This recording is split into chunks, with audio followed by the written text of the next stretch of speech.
فإن القوات المسلحة اليمنية ক্রমেই যেন কোণঠাসা হয়ে পড়ছে যুক্তরাষ্ট্র ইসরায়েল।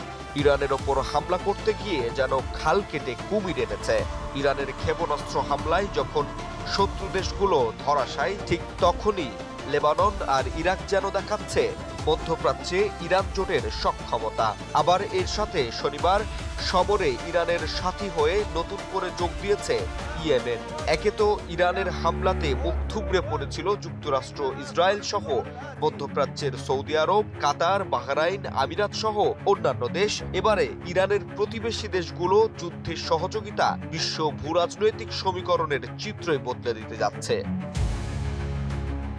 ইয়েমেনের সশস্ত্র বাহিনী জানিয়েছে, ইরান এবং পশ্চিম এশিয়ার প্রতিরোধ জোটের ওপর যুক্তরাষ্ট্র ও ইসরায়েলের হামলা নির্যাতন অব্যাহত থাকলে তারা সরাসরি যুদ্ধে জড়িয়ে পড়তে বাধ্য হবে। শুক্রবার ইয়েমেনের সামরিক বাহিনীর মুখপাত্র ব্রিগেডিয়ার জেনারেল ইয়াহিয়া সারিই এক বিবৃতিতে বলেন, আমরা নিশ্চিত করেছি যে সরাসরি সামরিক হস্তক্ষেপের জন্য আমাদের আঙ্গুল ট্রিগারেই রয়েছে।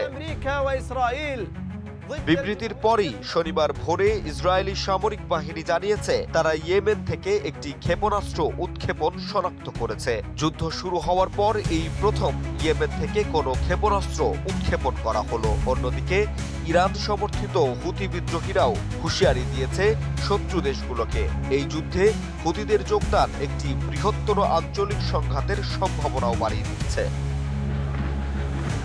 ইয়েমেনের সরকার বলছে, শুধু ইরান নয়, বরং পুরো প্রতিরোধ জোট এবং মুসলিম বিশ্বকে দুর্বল করার জন্য যে ষড়যন্ত্র চলছে তার বিরুদ্ধে দাঁড়ানো তাদের ধর্মীয় ও নৈতিক দায়িত্ব।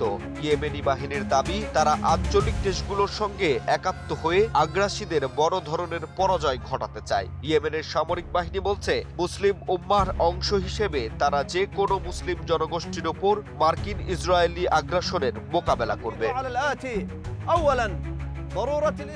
সব মিলিয়ে বলাই যায়, সম্মুখ সমরে এতদিন একাই লড়ে গেলেও যুদ্ধাবস্থার নিশ্চিত বিজয়ের দ্বার প্রান্তে দাঁড়িয়ে প্রতিবেশী দেশগুলোর সহযোগিতায় ইরান হয়ে উঠছে এক অপ্রতিরোধ শক্তি। অন্যদিকে আগ্রাসী মনোভাব ও ইরানকে দুর্বল ভাবা যুক্তরাষ্ট্র এবং ইসরায়েল ও তাদের মিত্ররা অব্যক্তভাবেই নিজেদের হার চোখে দেখছে। ইরানের হার না মানা এমন সাহসের জন্যই হয়তো আগামীতে মধ্যপ্রাচ্য ও এশিয়ার বৃহৎ সামরিক ও ভূরাজনৈতিক শক্তিতে পরিণত হবে ইরান। যুক্তরাষ্ট্রের একচ্ছত্র আধিপত্য কি শেষ হবে, নাকি নতুন কোনো মোড় নেবে সংঘাত? এর জন্য অপেক্ষা করতে হবে এ যুদ্ধের শেষ পর্যন্ত। জাহিদ হাসান সাব্বির, বাংলা নিউজ 24।